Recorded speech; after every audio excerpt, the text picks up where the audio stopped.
Hello everyone, welcome back to my channel. কিছুদিন আগে আমি আমার চ্যানেল থেকে পোস্ট করেছিলাম আমার দিদির ছেলের মামা ভাতের ভিডিওগুলো। বিশেষ করে রাতের যে ভিডিওটা শেয়ার করেছিলাম সেখানে তোমরা আমাকে খুব ভালোবাসা দিয়েছো।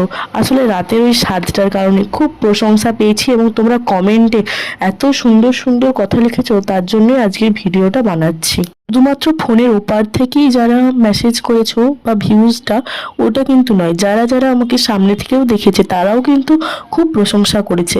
আসলে সেদিনের সাজটার কিন্তু ক্রেডিটটা সম্পূর্ণ আমার দিদি এবং যারা হচ্ছে আমাকে সাজিয়েছিল, মানে পার্লারের দিদিরা।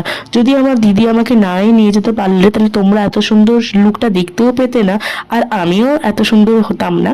তো সত্যি কথা বলতে গেলে ধন্যবাদ দেবো বলে আজকে ভিডিওটা করার, তোমাদেরকে অসংখ্য ধন্যবাদ দেবো, কারণ তোমরা আমাকে এত ভিউজ দিয়ে ভিডিওটা এত ভালোভাবে তোমাদের পছন্দ হয়েছে আর কি। আর তার সাথে সাথেও আমার দিদিভাইকেও ধন্যবাদ দিতে হবে, কারণ ও যদি না নিয়ে যেত আমার পার্লারেও যাওয়া হতো না আর এই সাজটাও হতো না।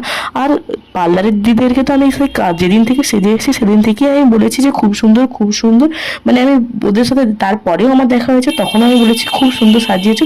সত্যি বলতে গেলে আমি খুব সুন্দর, মানে আমি বলে নয়, দেখো সবাইকেই খুব সুন্দরভাবে সাজিয়েছে। মানে আমি পুরো স্যাটিসফাইড, যেরকম চেয়েছিলাম পুরো সেরকমই পেয়েছি, বরঞ্চ তার থেকে আরও বেশি পেয়েছি। আমার বাড়ির লোকই আমাকে চিনতে পারেনি, আমি জানতাম না যে আমাকে সাজলে, মানে এরকম পার্লারে এইভাবে সাজলে হয়তো এরকম লাগবে। আমি এই লুকটার জন্য খুবই খুশি, যতবারই ধন্যবাদ দেবো কম হয়ে যাবে। আজকে ভিডিওটা এত